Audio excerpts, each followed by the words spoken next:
Por favor, no puedo pagarla. La voz de Elena fue un murmullo quebrado, casi inaudible por encima del zumbido monótono del aire acondicionado del minimercado. Sus dedos, temblorosos, empujaron con delicadeza la caja de cartón de vuelta hacia la cajera, cuyo rostro era una máscara de indiferencia y aburrimiento. Para Elena, ese simple envase de leche era mucho más que un alimento. Representaba la promesa de una noche sin llantos para su bebé, la frágil certeza de que Mateo no sentiría el vacío del hambre. Devolverlo era una capitulación, un fracaso íntimo expuesto bajo la luz fluorescente y la mirada casual de los otros clientes. Sentía un calor humillante subiendo por su cuello, amenazando con desbordarse en lágrimas que se negaba a derramar. Cada segundo de silencio se estiraba como una tortura, un juicio mudo sobre su capacidad para ser madre, para proveer lo más básico. Aquel momento se sintió eterno, una pequeña muerte de su orgullo. «Papá, ¿por qué esa señora está triste, no? ¿Le alcanzó el dinero?», preguntó una vocecita inocente que cortó la tensión como un cuchillo. Rodrigo Mendoza se sobresaltó, arrancado de sus pensamientos sobre una fusión millonaria. Miró a su hija, Sofía, de 6 años, cuya pregunta simple había golpeado el centro de su cómoda realidad. Él estaba allí para comprarle un helado importado, un capricho que costaba más que la compra entera de aquella mujer. De repente, el abismo entre su mundo y el de ella se hizo visible, una falla tectónica en el suelo de su existencia privilegiada. La cajera, con un suspiro de fastidio, tomó el envase y anuló la compra. El pitido del escáner sonó como un veredicto final. Elena, sin atreverse a levantar la vista, se dio la vuelta y caminó hacia la salida, un fantasma de dignidad herida. Rodrigo sintió una punzada de algo que no reconoció en mucho tiempo, una profunda vergüenza. Si te gusta este tipo de contenido, no te olvides de suscribirte a nuestro canal. Publicamos videos todos los días y dale like al video si te gusta esta historia, y déjanos en los comentarios contándonos de dónde eres y a qué hora nos escuchas. Rodrigo se quedó inmóvil por un instante, observando la figura de Elena desvanecerse en la calle concurrida. «Espera aquí un momento, cariño, no te muevas», le dijo a Sofía su voz extrañamente tensa y autoritaria. Se acercó rápidamente al mostrador, sacando una cartera de cuero italiano que valía más que el alquiler mensual de Elena. «Disculpe», dijo a la cajera, su tono era una mezcla de urgencia y mandato. «La mujer que acaba de irse. Quiero pagar lo que devolvió y también el resto de su compra, lo que sea que fuera». La empleada lo miró con una mezcla de sorpresa y desdén, como si la caridad fuera una molestia inesperada en su rutina. «Claro, señor. Pero ya se fue. No sé dónde encontrarla», respondió encogiéndose de hombros. Rodrigo pagó de todos modos, tomó la bolsa con la compra y salió a la calle. Vio a Elena a unos metros y la alcanzó. «Señora, espere. Olvidó, santo», dijo, extendiéndole la bolsa. Elena se giró, y sus ojos, aunque cansados, reflejaban una dignidad inquebrantable que sorprendió a Rodrigo. Era una muralla de orgullo protegiendo un interior frágil. «Se lo agradezco mucho de verdad, pero no puedo aceptarlo», respondió Elena, su voz firme a pesar del temblor que sentía en su interior. «No necesito caridad. Necesito un trabajo justo para poder comprar mi propia comida». Con esas palabras, que dejaron a Rodrigo sin habla, se dio la vuelta y se perdió entre la gente, dejándolo plantado en la acera con una bolsa de compras en la mano. La negativa de Elena lo golpeó más que cualquier negociación fallida. Había intentado solucionar un problema con dinero, su herramienta habitual para todo, y había fracasado estrepitosamente. Se dio cuenta de que el problema no era una simple falta de fondos, sino una herida mucho más profunda, una cuestión de dignidad, que su riqueza no podía sanar. Aquel rechazo se convirtió en una obsesión. Elena llegó a su pequeño apartamento, un único cuarto que olía a humedad y a lucha constante. El llanto débil de Mateo la recibió como una daga en el corazón, un recordatorio agudo de su fracaso en el minimercado. Lo tomó en brazos, acunándolo contra su pecho y susurrándole promesas vacías que ella misma ya no creía. «Lo siento, mi amor, mamá no tiene más para ti hoy. Perdóname, mi vida, te juro que mañana será diferente, mamá no te fallará, mi pequeño». Era una letanía que se repetía a sí misma, un conjuro desesperado para invocar la fuerza que sentía que la abandonaba por completo. Se sentó en el borde de la cama gastada, sintiendo el peso del mundo entero sobre sus hombros. La humillación del minimercado se repetía ahora en la intimidad de su hogar, sin testigos, pero de una forma mucho más dolorosa. ¿Cómo podría seguir adelante? Mientras tanto, Rodrigo estaba en su oficina panorámica, un templo de cristal y acero desde donde dominaba la ciudad. Los rascacielos reflejaban el atardecer dorado, pero por primera vez, no veía poder en esa vista, sino una desconexión brutal y aterradora con la realidad de las calles de abajo. La imagen de Elena devolviendo la comida de su hijo se repetía en su mente, una y otra vez, como una película en bucle. Sostenía un informe con proyecciones de ganancias multimillonarias, pero las cifras le parecían obscenas, vacías de cualquier significado real. La dignidad en la mirada de esa mujer, su rotundo rechazo a su dinero, había resquebrajado la armadura de su éxito. Se sintió cómplice de un sistema que permitía, e incluso perpetuaba, la desesperación de personas como ella. Había ignorado esa verdad durante demasiado tiempo, pero ahora le quemaba en la conciencia. Su asistente personal, un joven eficiente y ambicioso llamado Carlos, entró en la oficina con su habitual paso rápido. «Sesio, señor Mendoza, el ministro de Economía está en la línea 2. Y su coche para la gala benéfica de esta noche lo esperará abajo a las 8 en punto». Rodrigo ni siquiera se giró para mirarlo. «Cancela la llamada con el ministro Carlos. Dile que surgió algo de máxima urgencia. Y sobre la gala, haz una donación generosa a mi nombre, el doble de lo habitual. No asistiré».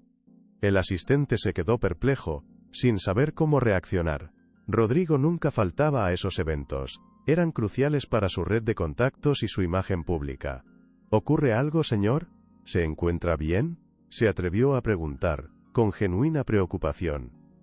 Rodrigo se volvió, y en sus ojos había una determinación helada que su asistente nunca había visto antes. «Sí, ocurre algo. Ocurre que hemos estado ciegos. Quiero que investigues algo», continuó Rodrigo, su voz cortante como el cristal. «Encuentra a esa mujer». Carlos lo miró, completamente confundido. «¿Qué mujer, señor? No entiendo a quién se refiere». Rodrigo describió la escena del minimercado con una precisión fotográfica que sorprendió a su asistente, cada detalle grabado en su memoria. «Usa todos los recursos que necesites. Las cámaras de seguridad de la tienda, investigadores privados, lo que haga falta. Quiero saber su nombre, dónde vive, cuál es su historia completa.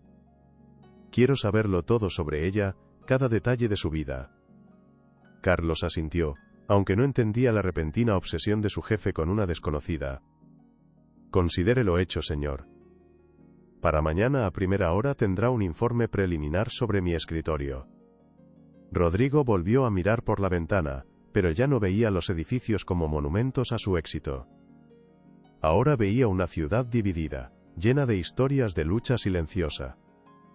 Esa noche, Elena logró calmar a Mateo con un poco de agua azucarada, un remedio de abuela que le partía el alma en dos. Una vez que el bebé se durmió, agotado por el llanto y el hambre, encendió su vieja computadora portátil, un aparato lento que tardaba una eternidad en arrancar. Con una determinación alimentada por la más pura desesperación, comenzó a buscar trabajo en línea. Cada oferta parecía un insulto cruel. Se requiere experiencia mínima de 3 años, disponibilidad de tiempo completo, excelente presentación personal. Era un laberinto diseñado para excluir LA, para recordarle que no encajaba en ninguna parte. Necesitaba trabajar para cuidar a su hijo, pero su hijo era el principal impedimento para encontrar trabajo. El ciclo vicioso la estaba ahogando lentamente. «No te rindas, Elena», se dijo en voz alta. «La dignidad no se come, pero te mantiene de pie». A la mañana siguiente, antes de que saliera el sol, Elena dejó a Mateo con su vecina anciana, doña Carmen, una mujer de corazón noble, a cambio de limpiar su casa más tarde. Salió a la calle, dispuesta a buscar trabajo puerta a puerta. Recorrió comercios, talleres y pequeñas fábricas, enfrentándose a una procesión interminable de negativas. «No, gracias, estamos completos, ya tenemos personal suficiente, deje su número de teléfono y si algo surge, la llamaremos». Cada no era un pequeño golpe a su armadura, pero la imagen del rostro hambriento de su hijo la impulsaba a seguir adelante, a no rendirse. Justo cuando la desesperanza amenazaba con vencerla, vio un cartel desgastado en la ventana de una lavandería industrial. Se necesita personal para turno nocturno. Era un trabajo duro y mal pagado, pero era una oportunidad. El trabajo es de 10 de la noche a 6 de la mañana. Se friegan suelos, se doblan sábanas de hotel, y se opera la maquinaria pesada. El pago es semanal y no hay beneficios de ningún tipo, le explicó el encargado, un hombre con el rostro curtido por el cansancio y la falta de sueño. Las condiciones eran terribles, casi inhumanas. Significaba dejar a Mateo solo por las noches, confiando en que doña Carmen pudiera cuidarlo. Significaba vivir en un estado de agotamiento perpetuo, sin ver la luz del día. Pero era un ingreso, una forma de ganarse la vida con sus propias manos, sin depender de nadie. Lo acepto, dijo Elena, su voz sonando mucho más segura de lo que se sentía en su interior. Salió de allí con una extraña mezcla de alivio y angustia. ¿Estaba haciendo lo correcto por su hijo? Mientras tanto, en la lujosa oficina de Rodrigo, Carlos le presentó un informe detallado. La hemos encontrado, señor. Se llama Elena García, tiene 26 años. Es madre soltera. Vive en la colonia Doctores en un apartamento muy humilde. Trabajos esporádicos, sin apoyo familiar. El bebé se llama Mateo, tiene 10 meses. Junto al informe había una fotografía de Elena, tomada a distancia, caminando por la calle con una expresión de determinación en el rostro. Rodrigo miró la foto y sintió que la mujer anónima se convertía en una persona real, con una vida llena de obstáculos que él apenas podía concebir. Su problema ya no era una anécdota, era una historia con nombre y apellidos. La responsabilidad que sentía se hizo más pesada, más personal y urgente. ¿Qué debía hacer ahora? El informe de Carlos también incluía datos preliminares sobre los programas de ayuda social en la zona donde vivía Elena. En teoría, existía un fondo de apoyo social con un presupuesto millonario destinado a familias vulnerables como la suya. Sin embargo, algo no cuadraba en absoluto. Las cifras de beneficiarios eran sospechosamente bajas en comparación con los fondos asignados. Los requisitos eran un laberinto burocrático. Los plazos de solicitud eran absurdamente cortos, y las oficinas estaban siempre saturadas. Parece que el programa está diseñado para que la gente se rinda antes de conseguir nada, señor, comentó Carlos, con una ceja arqueada por la incredulidad. Rodrigo apretó la mandíbula. Esto ya no era solo mala suerte o un sistema ineficiente. Esto empezaba a oler a una crueldad deliberada, a una corrupción sistémica y profundamente arraigada. Esa misma tarde, impulsada por una última pizca de esperanza, Elena fue a una oficina del Fondo de Apoyo Social. El lugar era deprimente, un espacio gris y sin ventanas, lleno de gente con la misma mirada de esperanza exhausta que ella. Después de esperar más de 2 horas con Mateo llorando en brazos, un funcionario con cara de indiferencia la atendió. Le entregó una lista de documentos casi imposibles de conseguir. Actas de nacimiento actualizadas en los últimos 30 días, comprobantes de domicilio notariados, cartas de no tener empleo formal, certificados médicos del bebé. Cada requisito era un muro, una barrera diseñada para mantenerla fuera del sistema que se suponía debía ayudarla. Era una humillación fría, institucional, que la hacía sentir invisible. ¿Acaso no veían su desesperación? Pero necesito la ayuda ahora. Mi hijo necesita comer ahora, no dentro de 3 meses cuando, con suerte, consiga todos estos papeles, suplicó Elena, luchando por mantener la calma, y no derrumbarse frente a él. El funcionario ni siquiera levantó la vista de su escritorio. Estaba ocupado sellando otros documentos con una lentitud exasperante y deliberada. Son las reglas, señora. Si no las cumple, no hay nada que yo pueda hacer.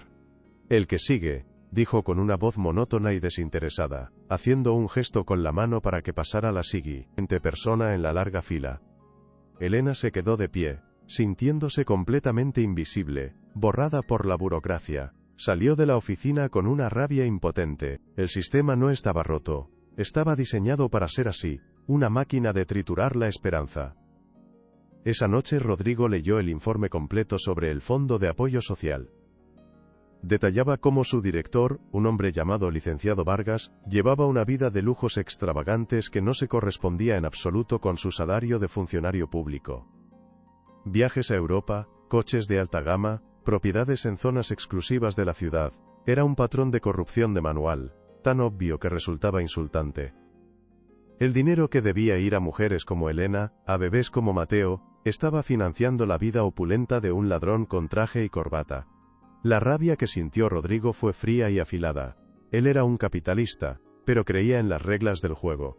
Lo que estaba viendo era un robo a los más vulnerables, un crimen contra la decencia humana. «Quiero todo sobre este licenciado Vargas», le ordenó Rodrigo a su equipo a través de una llamada nocturna.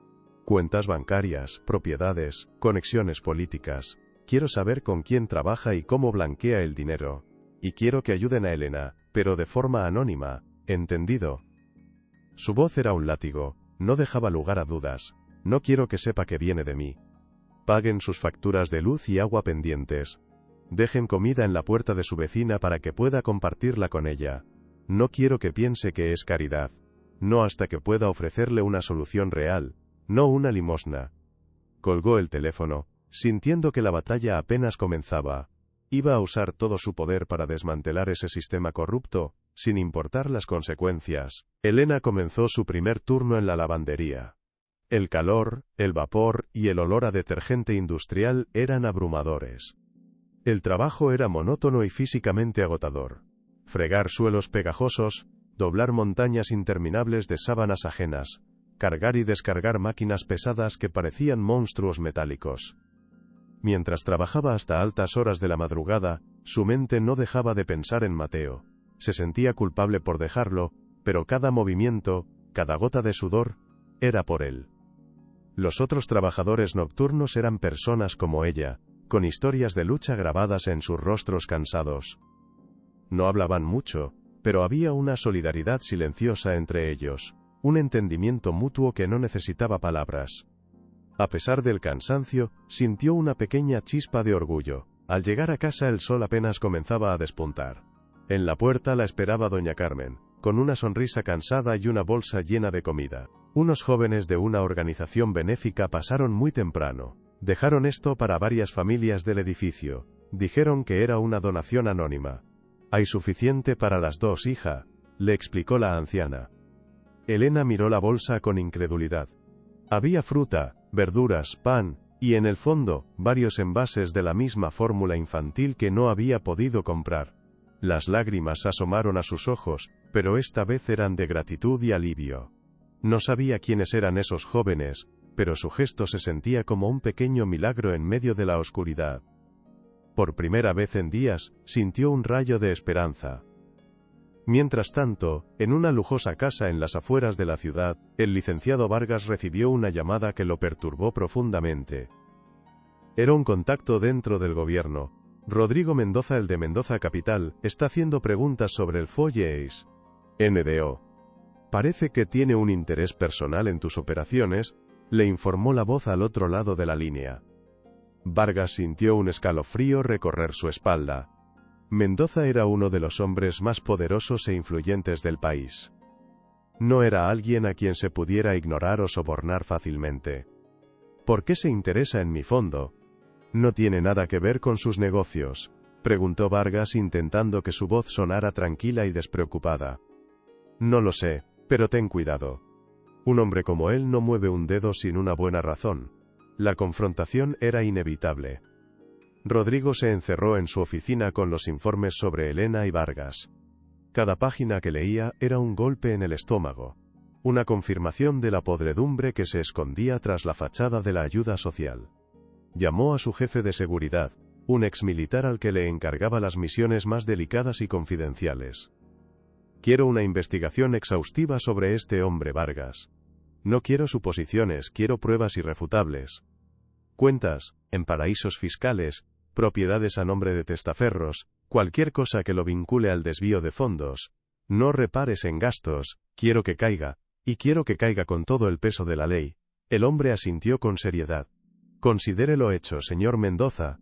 Si ese dinero ha dejado un rastro, lo encontraremos». Elena vivía en un estado de agotamiento perpetuo. El olor a lejía y suavizante se había impregnado en su ropa y en su piel. El trabajo en la lavandería era brutal, pero el dinero que ganaba, aunque escaso, era la única barrera que la separaba del abismo. Durante el día, intentaba dormir mientras Mateo estaba tranquilo, pero su sueño era ligero, interrumpido por cada pequeño ruido del edificio, por la ansiedad constante que le oprimía el pecho. Se miraba al espejo y veía a una extraña, con ojeras profundas y una palidez que delataba su cansancio. Sin embargo, cuando Mateo sonreía, todo el sacrificio cobraba un sentido inmediato. Esa pequeña sonrisa era su combustible, la razón para levantarse cada mañana y enfrentar otro día. Unos días después, el equipo de Rodrigo obtuvo su primera gran pista. Un sobre sin remitente llegó a la oficina central de Mendoza Capital. Dentro, había una copia de un informe interno del Fondo de Apoyo Social.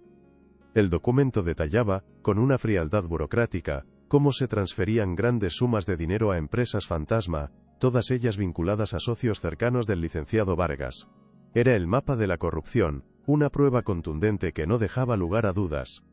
«Esto es dinamita pura, señor», le dijo Carlos, con la voz temblorosa por la emoción del descubrimiento. Rodrigo leyó el informe con una mezcla de furia y validación.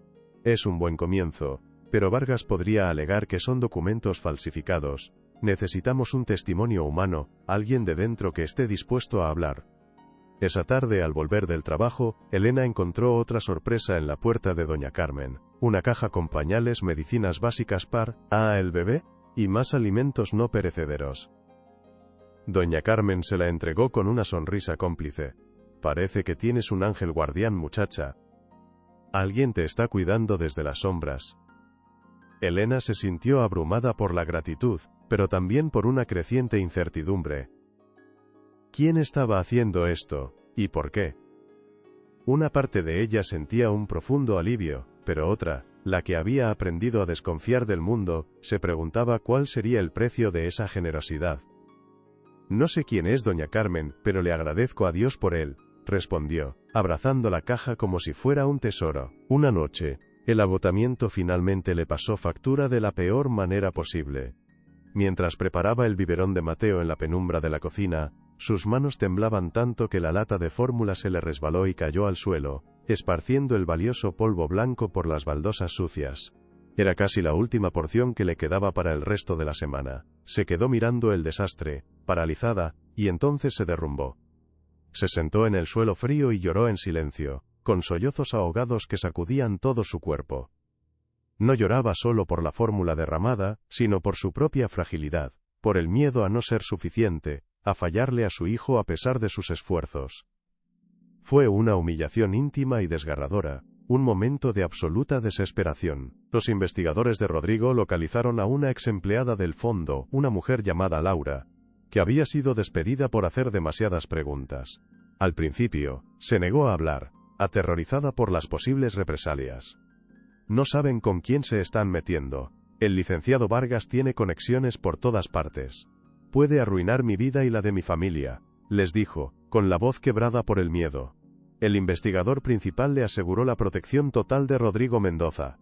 «El señor Mendoza no es un político. Cuando promete algo, lo cumple. Solo necesitamos que nos cuente la verdad, que le dé voz a todas las madres que han sido silenciadas». Laura dudó, mirando a sus propios hijos que jugaban en la habitación contigua. ¿Podía seguir callando y vivir con esa culpa? Laura finalmente accedió a reunirse con Rodrigo en un lugar discreto y seguro. Su testimonio fue absolutamente devastador. «Nos daban órdenes directas de poner trabas a la gente, perder documentos a propósito, citar a las solicitantes en horarios imposibles, exigir papeles que sabíamos que no podían conseguir en el plazo establecido. El objetivo era que se cansaran y renunciaran», confesó Laura con lágrimas de culpa rodando por sus mejillas. Vargas siempre decía que la pobreza era un problema de actitud, no de oportunidad. Se reía de ellas en las reuniones, las llamaba parásitos. Rodrigo escuchaba, y cada palabra era como un martillazo en su conciencia. No era un sistema roto, era un sistema diseñado para ser cruel. ¿Estaría dispuesta a testificar esto públicamente, si le garantizamos su seguridad?, preguntó él. Elena, ajena a todo esto, tuvo que enfrentar una nueva humillación. Mientras compraba pan en la tienda de su barrio, se encontró con la señora Rosales, la gerente del minimercado donde todo había comenzado. La mujer la miró con desprecio, y le habló en un tono lo suficientemente alto, como para que varios vecinos escucharan. «Así que tú eres la que ha traído problemas. Por tu culpa, un hombre importante ha estado haciendo preguntas revolviendo todo. La gente como tú solo sabe causar líos a los demás. Elena se quedó helada, sintiendo las miradas curiosas de los demás clavándose en ella como puñales. Yo no he hecho nada, señora. Solo intentaba comprar comida, se defendió, con la voz temblorosa. La acusación ya estaba hecha, dejándola expuesta y juzgada por todos. No me vengas con cuentos. Desde que apareciste, mi trabajo está en riesgo, continuó la gerente, con el rostro enrojecido por la ira. Ese señor Mendoza es poderoso. Si mi jefe se entera de que todo empezó en mi tienda, ¿quién crees que pagará las consecuencias? No será él, seré yo. Tú y tu drama nos habéis complicado la vida a todos los que trabajamos honradamente. Elena sintió cómo la vergüenza se mezclaba con una impotencia furiosa. La estaban culpando por la bondad de un extraño, por ser pobre. Sin decir una palabra más, pagó su pan y salió de la tienda a toda prisa, con la cabeza gacha, deseando que la tierra se la tragara. La solidaridad de su barrio, que siempre había sido un refugio, de repente se sentía frágil y hostil. Rodrigo recibió la transcripción del testimonio de Laura. Era la pieza que faltaba para completar el rompecabezas. Con eso y el informe financiero tenía un caso sólido contra Vargas, pero sabía que un juicio sería un proceso largo y tedioso, y mientras tanto, miles de Elenas seguirían sufriendo en silencio. Necesitaba hacer algo drástico, algo que sacudiera las estructuras del poder hasta sus cimientos.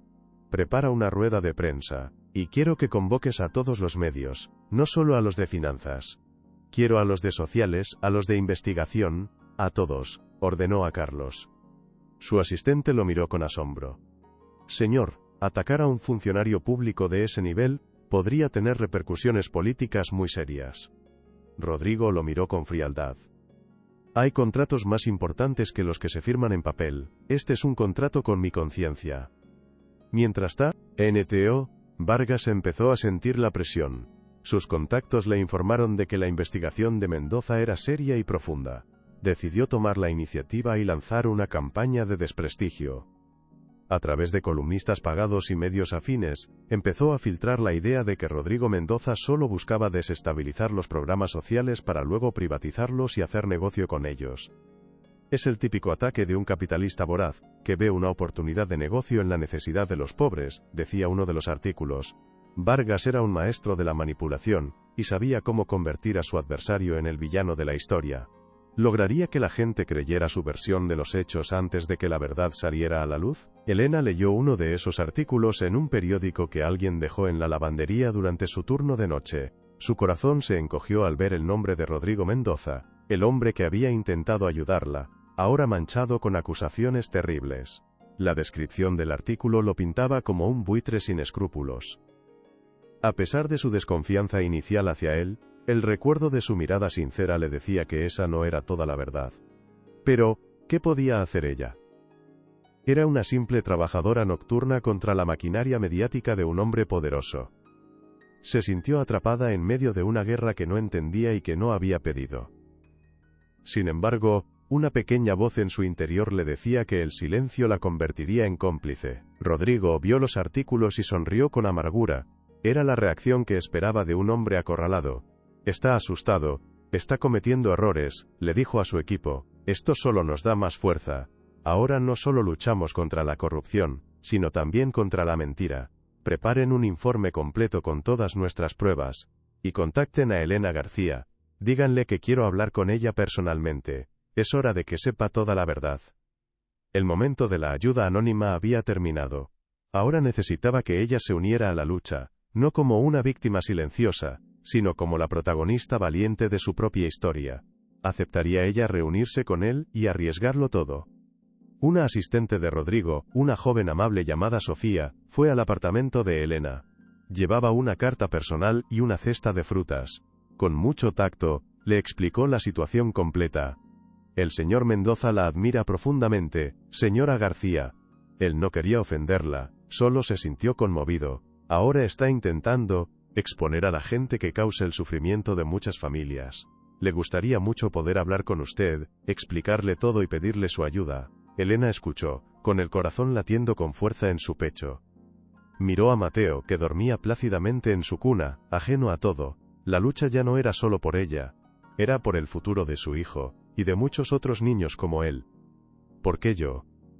Hay miles de mujeres en mi situación, incluso peor que la mía, preguntó Elena, su voz apenas un susurro. Sofía le sonrió con calidez. Porque usted no aceptó la limosna. Usted le enseñó algo que él había olvidado. El valor de la dignidad. Él cree que su voz, la voz de alguien que ha vivido esta injusticia en carne propia, es más poderosa que todo su dinero. Él no quiere hablar por usted, quiere que usted hable por sí misma, que el mundo la escuche. Esas palabras resonaron en lo más profundo del ser de Elena. Por primera vez en mucho tiempo, sintió que no solo la veían sino que la respetaban. La decisión que tomara a continuación podría cambiarlo todo. Finalmente, Elena asintió, con una nueva determinación en su mirada. Dígale al señor Mendoza que acepto reunirme con él. No sé cómo puedo ayudar, pero no puedo quedarme de brazos cruzados mientras un hombre como Vargas sigue robándole el futuro a nuestros hijos. La asistente sonrió, visiblemente aliviada. La pieza más importante del rompecabezas acababa de encajar. La alianza entre la madre Coraje y el millonario arrepentido estaba forjada. Juntos, se prepararían para la batalla final, una que se libraría a la vista de todo el mundo, en el corazón mismo de la ciudad. El escenario estaba listo para una confrontación que nadie olvidaría. Vargas, al enterarse de que Mendoza había contactado a Elena, sintió un pánico helado recorrer su cuerpo. Esa mujer anónima se había convertido de repente en un símbolo, en una amenaza real y tangible que podía destruirlo todo. Encuentren algo sobre ella. Algo que podamos usar para desacreditarla. Nadie es perfecto. Todos tienen un secreto, ordenó a sus secuaces con urgencia. La estrategia de Vargas era clara. Si no podía vencer a Mendoza en el terreno de las finanzas, lo arrastraría al fango de los ataques personales. Intentaría destruir la credibilidad de Elena, pintándola como una oportunista o una mujer de dudosa moral. La guerra sucia estaba a punto de comenzar. Lo más fuerte está por venir. Quédate hasta el final. Los días siguientes fueron una vorágine de preparación. Rodrigo y su equipo legal se reunieron con Elena en lugares seguros. No intentaron decirle qué decir, sino que la ayudaron a estructurar su historia, a encontrar las palabras exactas para transmitir la fuerza de su verdad. Al principio, Elena se sentía intimidada por el mundo de abogados y asesores de comunicación, pero pronto encontró su voz. No necesitan enseñarme a hablar de mi vida. Solo necesitan darme un micrófono y asegurarse de que nadie lo apague, les dijo en una de las reuniones, dejando a todos los presentes impresionados por su entereza. Rodrigo la observaba, cada vez más convencido de que ella era la clave de todo. Mientras tanto, los hombres de Vargas no encontraron nada oscuro en el pasado de Elena. Su vida era un libro abierto de trabajo duro y sacrificio. Desesperado, Vargas recurrió a la fabricación de pruebas. Ordenó a un contacto en un periódico sensacionalista que creara un expediente falso, insinuando que Elena había tenido problemas con la justicia en el pasado, y que incluso había abandonado a otro hijo años atrás.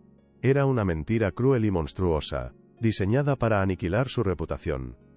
Filtren esto justo antes del evento de Mendoza. Que la gente dude de ella.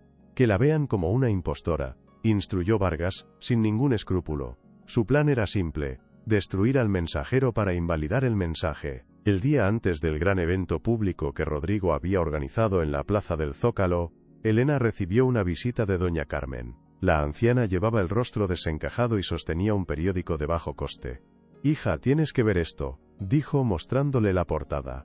Una foto de Elena, robada, con un titular sensacionalista: «La madre Coraje o una impostora con un oscuro pasado». El artículo publicaba las mentiras fabricadas por Vargas, citando fuentes anónimas. Elena sintió que el suelo se abría bajo sus pies. Su peor pesadilla se estaba haciendo realidad. La estaban atacando de la forma más vil posible, usando su condición de madre para destruirla. ¿Cómo podría enfrentarse a eso? Rodrigo se enfureció al ver el periódico. «Es un cobarde, un miserable», gritó, golpeando la mesa de su oficina. Su primer impulso fue cancelar todo para proteger a Elena de esa crueldad, pero entonces, su asistente le entregó un archivo digital. Era el informe final del investigador, y contenía las fotografías de alta resolución del minimercado. Una de las imágenes era increíblemente nítida. Se podía ver el rostro angustiado de Elena, las manos de la cajera y, en el centro, con una claridad dolorosa, la caja de *leche** que estaba siendo devuelta. Ese objeto tan simple y cotidiano, se convirtió en el símbolo de toda la injusticia que estaban combatiendo, la prueba irrefutable de la verdad. Rodrigo miró la fotografía durante un largo rato. La imagen de esa caja, el alimento básico que una madre no podía darle a su hijo, era más poderosa que cualquier mentira que Vargas pudiera inventar. Era la verdad en su forma más pura y elemental. «No vamos a cancelar nada», dijo finalmente, con una calma gélida. «Al contrario. Vamos a usar esto. Esta mentira inmunda será la soga con la que Vargas se ahorcará a sí mismo». Tomó el teléfono y llamó a Elena. Necesitaba saber si ella todavía tenía la fuerza para seguir adelante, para enfrentar la tormenta que se avecinaba. El destino de su plan dependía de la respuesta de ella. «Elena, sé lo que han publicado, es una mentira repugnante y lo siento mucho», le dijo Rodrigo, su voz llena de una empatía genuina. «Entenderé perfectamente si quieres retirarte, nadie te culparía, te he puesto en una posición terrible». Hubo un silencio al otro lado de la línea. Elena estaba en su apartamento, mirando a Mateo jugar en el suelo, ajeno a la maldad del mundo. Había llorado de rabia, pero al escuchar la voz de Rodrigo, una nueva determinación se apoderó de ella. «No, señor Mendoza. No me voy a retirar», respondió, su voz firme y clara. «Si ese hombre cree que puede asustarme con mentiras, no sabe de lo que está hecha una madre, estaré allí». La convocatoria de Rodrigo para el evento en la Plaza del Zócalo fue masiva. Movilizó a todos sus contactos en los medios, prometiendo una revelación que sacudiría el panorama social y político del país. La noticia se extendió como la pólvora, avivada por la controversia que los artículos falsos sobre Elena habían generado. La gente estaba intrigada, dividida. Unos creían en la versión del magnate redentor y la madre víctima. Otros, en la del empresario oportunista y la mujer impostora. La plaza se convirtió en el epicentro de la expectación nacional. Miles de personas se congregarían para presenciar el enfrentamiento público entre la verdad y la calumnia. El escenario estaba listo para la confrontación. En su lujosa mansión, el licenciado Vargas veía las noticias con una sonrisa arrogante. Estaba convencido de que su estrategia había funcionado. La gente ama el escándalo. Para cuando esa mujer suba al escenario, la mitad del público ya la habrá condenado. Mendoza ha cometido un error fatal al poner a una desconocida en el centro de su ataque. Se ha vuelto vulnerable, le comentó a uno de sus abogados. Creía haber ganado la batalla de la opinión pública antes de que comenzara. Subestimaba por completo la fuerza de una historia real y el poder de una imagen que estaba a punto de ser revelada a todo el país. Su arrogancia sería su perdición. La noche antes del evento, Elena no durmió. Abrazó a Mateo con fuerza, inhalando su olor a bebé, su inocencia. Le susurró promesas al oído, no de riqueza ni de lujos, sino de un mundo un poco más justo. Mañana, mi amor, mamá va a hablar. Hablará por ti, por mí, y por todos los niños que merecen un futuro mejor. No sé si cambiará algo, pero no podrán decir que no lo intentamos. Era su forma de armarse de valor, de encontrar un propósito más grande que su propio miedo y su propia humillación. Se estaba preparando para subir al escenario más grande de su vida, no como una víctima, sino como un testimonio viviente. Rodrigo, por su parte, pasó la noche en su oficina, repasando cada detalle. Tenía las pruebas financieras, el testimonio grabado de la ex empleada y la fotografía de alta resolución.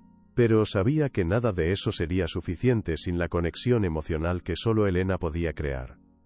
El éxito de su plan dependía enteramente de la credibilidad y la valentía de ella. «Todo está en tus manos, Elena», susurró, mirando la ciudad dormida desde su ventana. Mañana, esa misma ciudad sería testigo de una revelación que podría cambiar el destino de miles de personas. La cuenta atrás había comenzado. ¿Estarían preparados para la verdad que estaba a punto de estallar? El sol de la mañana iluminó una plaza del Zócalo que ya empezaba a llenarse de gente. Periodistas curiosos y ciudadanos comunes se reunían frente al imponente escenario. Había una tensión palpable en el aire. Elena llegó en un coche discreto y al ver la multitud, sintió un nudo en el estómago. «No puedo hacerlo», le dijo a la asistente de Rodrigo. La joven le tomó la mano. «No te miran a ti, Elena. Se miran a sí mismos en ti». Rodrigo la esperaba detrás del escenario. «A través de este auricular, te escucharemos. No estarás sola», le aseguró. «Cuando sientas miedo, recuerda a Mateo». Elena asintió, respirando hondo, y se enderezó. El presentador anunció el inicio del evento. «Y ahora, con ustedes el hombre que ha convocado este acto sin precedentes, el señor Rodrigo Mendoza». Rodrigo subió al escenario bajo una mezcla de aplausos y abucheos. Se acercó al podio con calma, su presencia imponente capturando la atención de todos. Dejó que el ruido se calmara y luego comenzó a hablar, su piquante voz resonando en toda la plaza. «Buenas tardes. Los he reunido aquí hoy no para hablar de negocios ni de política, los he reunido para hablar de justicia, y para presentarles a la mujer que me enseñó su verdadero significado».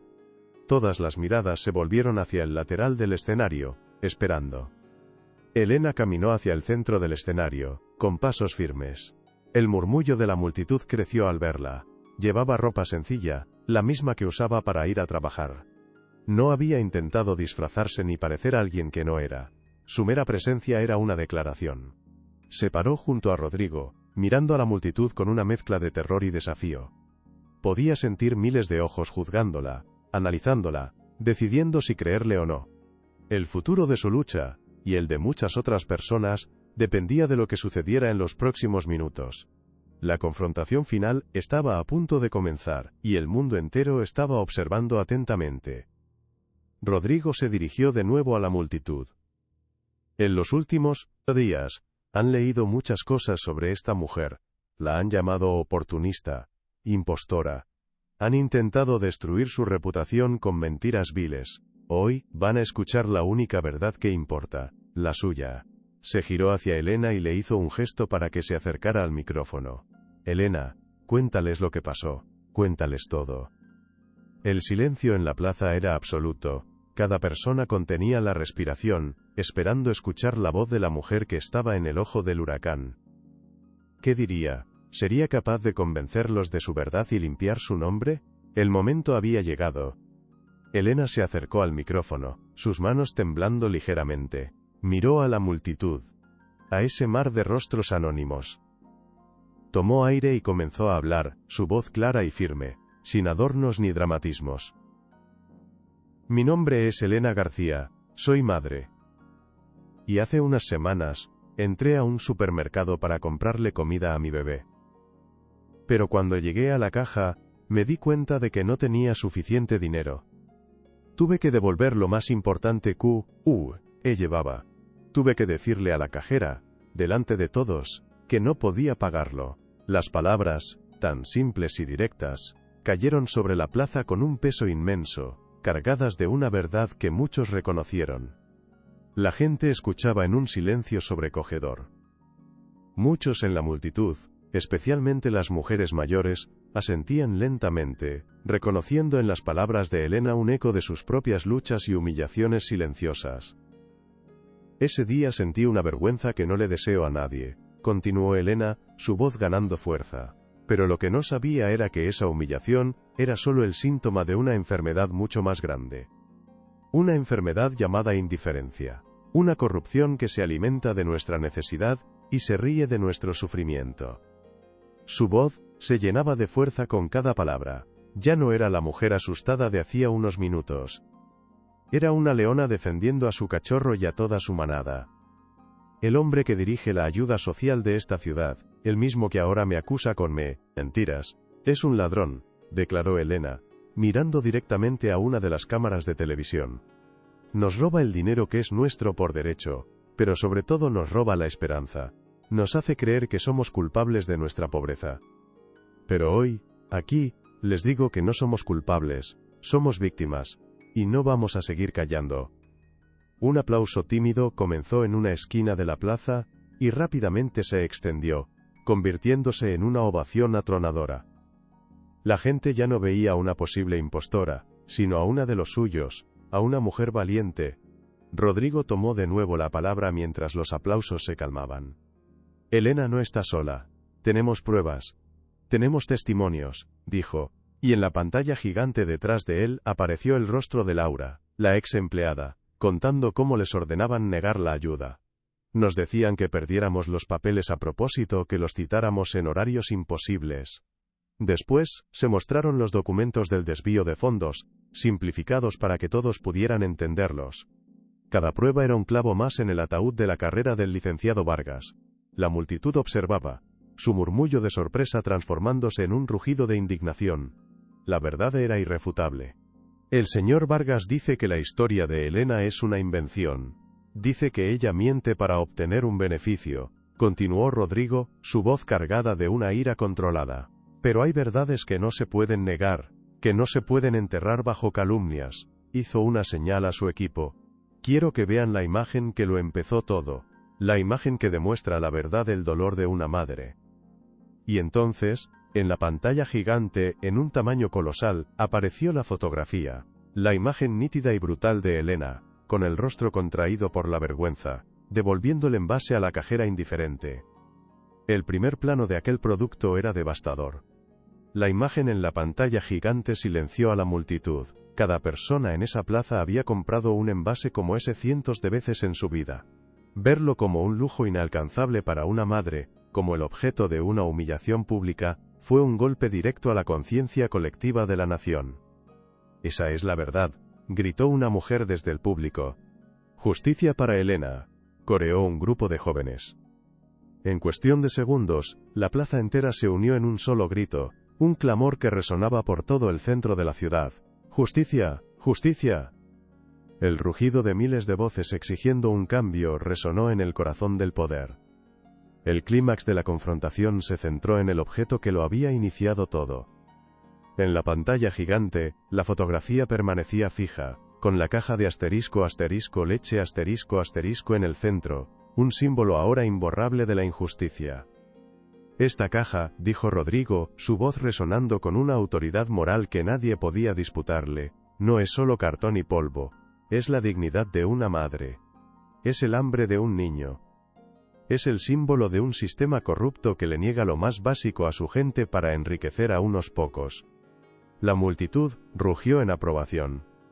El teléfono del fiscal general no dejaba de sonar. Desde su mansión, Vargas observaba su mundo desmoronarse en la televisión. Estaba completamente acabado. Si esta historia te tocó el corazón, comparte para que llegue a más personas. Rodrigo esperó a que el clamor disminuyera, aunque fuera un poco. Su voz se elevó por encima del ruido, llena de una nueva promesa. Esta imagen no es solo la historia de Elena, es la historia de miles de familias. Pero hoy, aquí y ahora, declaramos que esta historia tiene que terminar. Su discurso se vio interrumpido por un destello en la pantalla gigante. Una alerta de noticias de última hora apareció sobre la fotografía. Urgente, la Fiscalía anuncia una investigación criminal contra el licenciado Vargas por malversación de fondos y abuso de poder. Ha sido suspendido de su cargo con efecto inmediato. Un grito de victoria, ensordecedor y catártico, estalló en la plaza. Elena cerró los ojos, dejando que el sonido de la justicia la envolviera, que lavara los últimos restos de miedo y humillación. Había enfrentado su mayor vergüenza y la había transformado en la mayor victoria de su comunidad. Rodrigo se acercó a ella y le puso una mano en el hombro. Tú empezaste esto, Elena. Tu coraje nos ha traído hasta aquí, le dijo, con un respeto sincero. Elena negó con la cabeza, una pequeña sonrisa formándose en sus labios. No, lo empezamos juntos, usted me dio una plataforma, y yo le recordé por qué valía la pena luchar. Se miraron, el millonario y la madre soltera, como socios en una causa común. La batalla más grande había sido ganada, pero ambos sabían que la guerra por un cambio real y duradero apenas comenzaba. Como un primer acto simbólico, varios camiones entraron en la plaza, coordinados por el equipo de Rodrigo. Llevaban miles de cajas con alimentos básicos. Rodrigo anunció la creación inmediata de la Fundación Mano Amiga, una iniciativa privada dedicada a garantizar que ninguna madre volviera a pasar por lo mismo. Mientras los voluntarios repartían la ayuda, la gente celebraba. La plaza, que había sido escenario de protestas y divisiones, era ahora un lugar de unidad y esperanza. El testimonio de que, a dignidad, cuando se defiende con valentía, tiene el poder de mover montañas. Esa misma tarde el licenciado Vargas fue detenido en su mansión. Las cámaras de televisión capturaron su rostro pálido y desencajado mientras era escoltado por la policía. La imagen de su humillación pública fue la contraparte perfecta a la de Elena. Los medios que habían publicado las mentiras sobre ella se vieron obligados a emitir retractaciones y disculpas públicas. La verdad había triunfado sobre la calumnia de una manera espectacular. Rodrigo cumplió su promesa y estableció legalmente la Fundación Mano Amiga, dotándola de un fondo inicial millonario para asegurar su operación a largo plazo y su independencia de los ciclos políticos.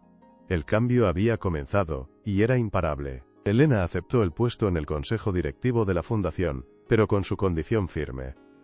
Quiero seguir viviendo en mi barrio. Mi trabajo estará aquí, en la calle, escuchando a la gente, asegurándome de que la ayuda llegue a quienes de verdad la necesitan. Rodrigo no solo aceptó, sino que aplaudió su decisión. Comprendió que la autenticidad de Elena era el mayor activo de la fundación. Ella no sería una figura decorativa. Sería el corazón y el alma de la operación.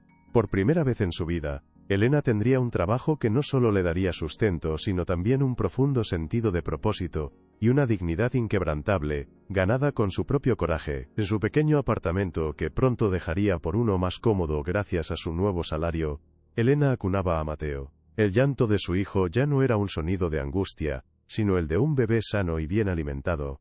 Miró a su alrededor, al espacio que había sido testigo de su desesperación y de su resiliencia. «Lo logramos, mi vida. Lo logramos», le susurró. No se refería a la fama repentina ni al dinero, sino a algo mucho más profundo. Habían logrado transformar un momento de profunda humillación en una chispa de cambio para miles de personas. Habían demostrado que la dignidad tiene el poder de cambiar el mundo. Un mes después, Elena regresó al mismo minimercado. Caminó por los pasillos con la cabeza en alto, con una confianza tranquila que no tenía antes. Llenó su cesta de la compra con todo lo que necesitaba, sin tener que mirar los precios con ansiedad.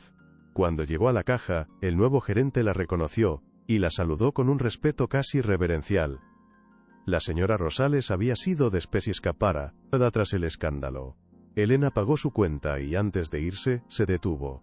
Miró al joven cajero, y le dijo con una sonrisa amable: «Si alguna vez ve a alguien que no puede pagar, por favor, sea amable. Nunca sabe la batalla que esa persona está librando». Un año después, la Fundación Mano Amiga era un modelo de éxito. Sus centros comunitarios ofrecían capacitación laboral, guarderías y asesoramiento legal.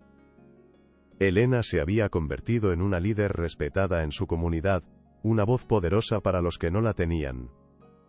Rodrigo, transformado por la experiencia, había reorientado gran parte de su fortuna y su empresa hacia la sostenibilidad social, descubriendo una satisfacción que el dinero nunca le había dado. Juntos, habían creado un legado de cambio real y duradero. La historia que comenzó con un acto de humillación se había convertido en una leyenda de esperanza. 5 años después, los informes de impacto de la Fundación Mano Amiga eran un orgullo para la ciudad. Habían ayudado a más de 15.000 familias, reduciendo la desnutrición infantil en un 30% en los barrios más vulnerables. Mateo, ahora un niño de casi 6 años, sano y hablador, corría por el patio de una escuela comunitaria financiada por la fundación. Elena lo observaba junto a Rodrigo, su amigo. Vieron a Mateo reír a carcajadas, un niño feliz cuyo futuro ya no estaba limitado por la pobreza. La verdadera compasión no solo da una mano, sino que lucha por la justicia para que nadie necesite pedir ayuda.